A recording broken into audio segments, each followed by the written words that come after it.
What's up, everybody? Happy Friday. Hope all you're having a great day so far. It's a beautiful day. Thank God.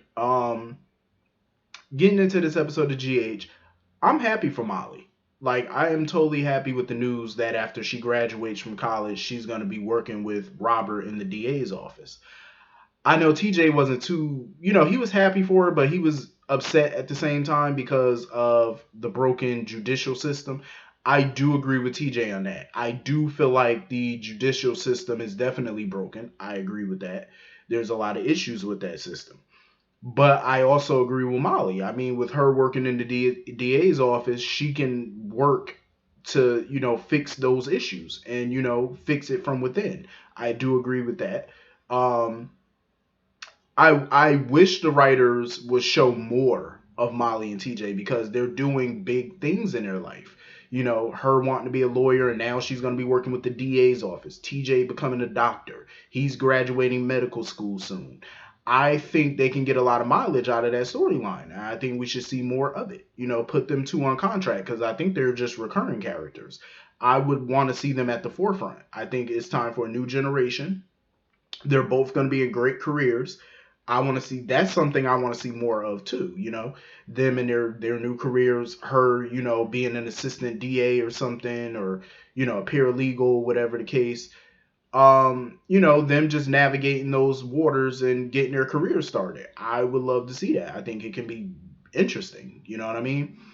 But like I said, I definitely understand where TJ's coming from. Can't hate on that. I totally get it. But when you got somebody like Molly, who's working to try to change things and fix things, that's a good thing. You know what I mean? You need somebody in those powerful offices who have the power to fix that. You know what I mean? Because that's what you need. You need somebody who's gonna do good. Um.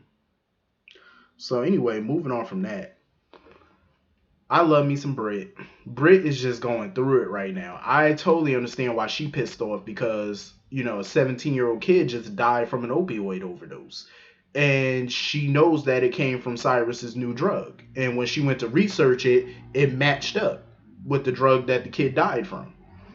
Um, and of course, Cyrus popped up behind her like the Candyman himself, because that's what he does. Cyrus always does that. He pops up on people.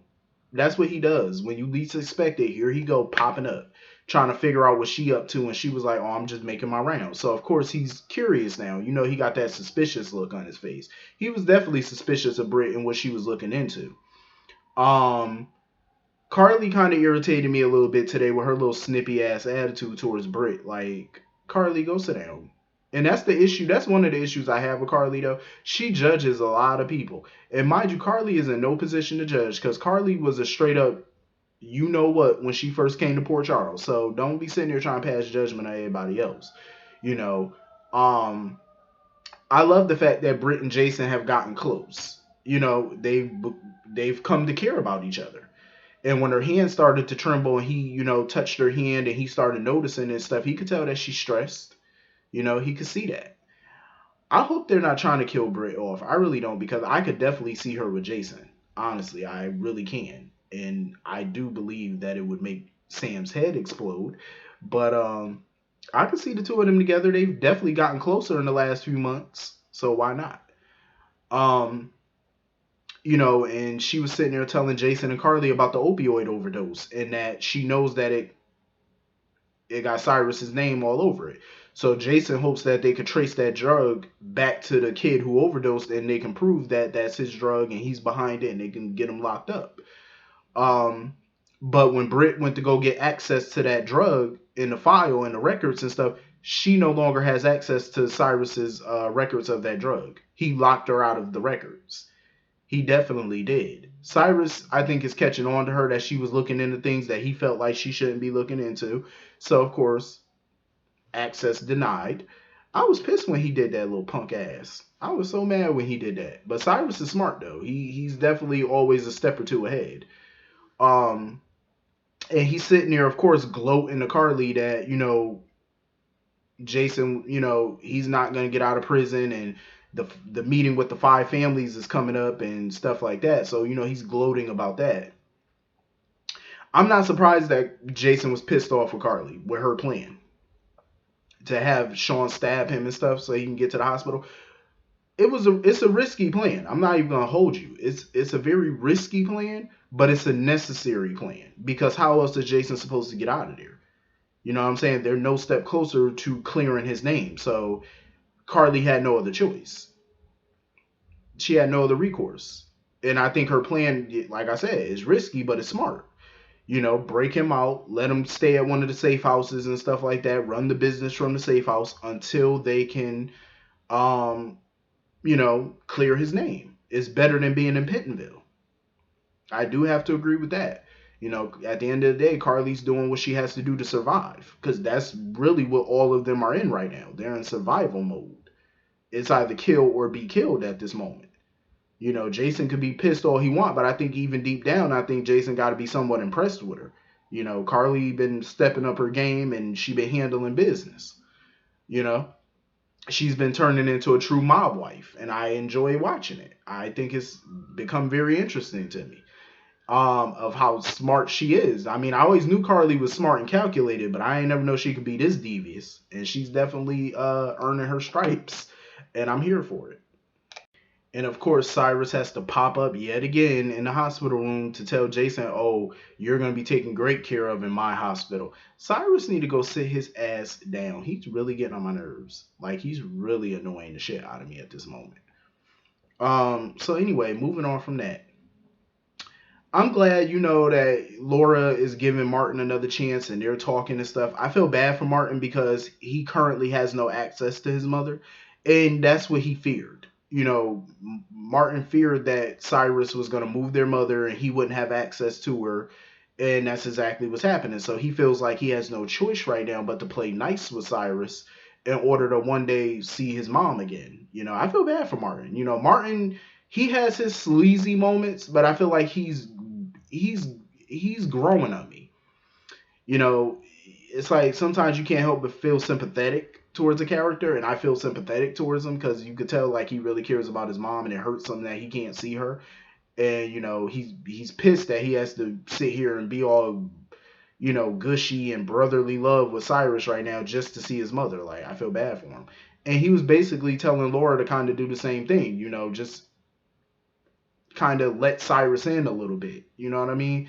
But I don't blame Laura for not wanting to do it. I mean, he's been responsible for so much agony in that town this past year. I don't blame her. And besides, her daughter is in a coma because of him. Like, there's no way she's going to let him in just a little bit. There's no way she's going to embrace him as a brother. She's not. Not as long as her daughter is in that coma. She ain't going to forgive him for that. She damn sure ain't going to forget either.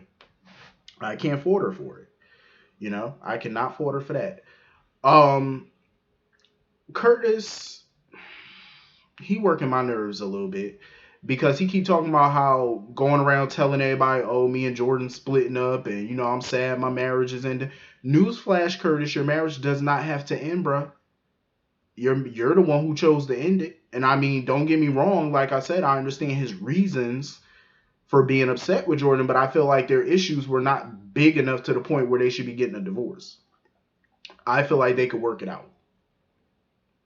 I definitely feel like their marriage could have survived. It still can survive, you know.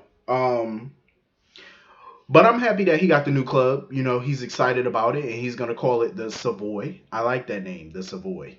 Um, it was a movie back in the day that Lynn Whitfield and a few other actresses starred in, and it was called Stomping at the Savoy. One of my favorite movies, dope movie. So I was intrigued that he picked that name. I perked up, my ears perked up when he picked that name, and I knew I heard that name, and I said, "Didn't I watch a movie called Stomping at the Savoy?" Yep. But I'm happy that he's happy about it. But I do agree with Curtis when Laura wanted to, talk to Cyrus about letting Martin see his mom or whatever. And Curtis was like, "Yeah, but if you do that, you already know Cyrus gonna want something in return for that." And I do agree, because anytime somebody wants to go to Cyrus and try to play nice or want something from him, he's always gonna want something from them. And Laura knows that. Like, she's not stupid. She know. If she go to him for any little thing, he's gonna want something in return. That's just how Cyrus is. He always wants something. That man is relentless. Um. So anyway, moving on from that, I like the scene between Jordan and Sean. I sense a little anger in Sean when it comes to Jordan. I don't think he fully forgave. He has not forgiven Jordan for keeping the fact that TJ was his son away from him. I don't think that he's forgiven her, and his tone of voice could kind of tell me that message. I don't think he forgave her. He still holds a lot of resentment towards her because he's missing out on a lot right now. You know, he's not going to be able to see TJ graduate medical school and stuff like that, and I know that hurts him. You know, his only child, and he not, a child he didn't even know was his, and he's not even gonna see him graduate medical school, and that boy doing big things. I have a feeling though, one way or another, he's gonna get out of prison. He needs to get out of there because why is he still in there for a shooting he did not commit? But I think they're gonna have to prove that he didn't do it though. And somebody need to rein Nicholas ass in and get him to get Sean up out of there. You know, you got that man serving a prison sentence for something he didn't do, and I don't like that. Yeah, I need to get him up out of there. Um, they definitely do. You know, Jordan wants to sit there talking about all her regrets and oh, I regret this. Well, it's too late for regrets, boo. We way too late for that. You know, we ain't got time for apologies and regrets. You did what you did. We're at where we're at. Now you need to figure out how to get him up out of there. Cause I'll be damned if Sean got to spend life up in there. He already been in there for what, 5 years now? Come on, get him up out of there. Do I need to come to Port Charles with my picket signs and stand outside the jail? You know I will. Free Sean, free Sean. I'll come out there with my signs. I don't give a damn. I'm tired of this foolishness. And she's sitting here talking about, oh, trying to warn him to stay away from Cyrus's people or whatever. Yeah, well, that's easier said than done because we all know that Cyrus has a lot of people in prison right now, so it's going to be hard. You know, he probably got a small little crew up in Pentonville, so it's going to be hard for anybody to steer clear of his men. Um. So anyway, moving on from that, Brooklyn. Woo, that girl. She is playing a deadly game.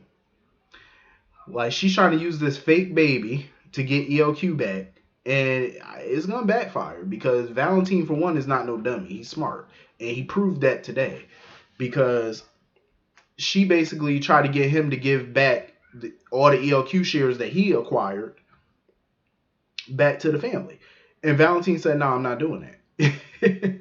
Valentine said, "Nope." He was like, "What he will do is he'll give her shares back of ELQ, which would give the Quartermains a majority again. But he's only going to give those shares back when the baby's born." I said, "Damn, Valentine is smart. That is some smart shit." And Brooklyn wasn't prepared for that. You know, she thought he was just gonna give the shares back now. He said no. I'll give them back when the baby born. That was smart. So now Brooklyn has to panic because she has to figure out where the hell am I gonna get a baby at. I can just about imagine. It's a little baby that's about to be born named Louise. So I'm guessing she gonna snatch that child up. Brooklyn just don't know. Like her little plan is not gonna work. Her plan is definitely not gonna work. I'm gonna tell you that right now. Her plan, it might work for a little second, but it's gonna backfire. So anyway, in Nixon Falls, all hell is breaking loose. Jack's sitting there fighting with the gunman. He done got himself shot in the shoulder or whatever. And he ended up knocking the gunman out, but he lost consciousness. Sonny, got the upper hand on one of the gunmen and stuff like that. So, they apprehended them. And, Jax pointed at Sonny. Like, he had blurred vision, but he could see Sonny through blurred vision. And he was pointing at him. He was like, what the hell? I have a feeling that Jax, they probably going to write him to be in a coma or put him under anesthesia or whatever. And, Nina going to be like, oh, your mind's playing tricks on you. You know how Nina going to do. She probably going to try to manipulate Jax to make him think he didn't see Sonny or his mind's playing tricks on him. Or they going to put him in a coma or something. You know how they do, because they're going to try to prolong this whole little Sonny coming home thing as long as they can. They gonna they will. They're gonna try to prolong it. I'm pretty sure. Um, because when Nina chose to go with Jax to the hospital, we all know that she's going there as damage control, basically, to try to keep Jax from thinking that he saw what he really saw and try to manipulate him to say, no, you didn't really see Sonny. No, Nina, the jig is up. The jig is up. The party is over. Let it go. Because you are just about to put yourself in a world of hurt right now, sweetheart. You might as well just give it all up. Tell that man, let Sonny go on back home. Minimize the damage for yourself. Because I'm telling you, once the truth comes out, her chances of seeing little Wiley, poof, out the window. You already know that ain't gonna happen. And you know Michael, for the most part, he's not gonna let it happen. Carly not gonna let it happen. It ain't going down. So she's just gonna become a town pariah. But that's her foolish ass. Um. So anyway, I enjoyed this episode. I think I covered everything I want to say. Boo boo boo boo boo. Yeah, I think that's everything. So hit the comment section. Let me know what y'all thought about it and what y'all thought about this episode. And I will see you all Monday. Hope you all have a wonderful, wonderful weekend. Hope you have a great day. I will see you all later. Peace.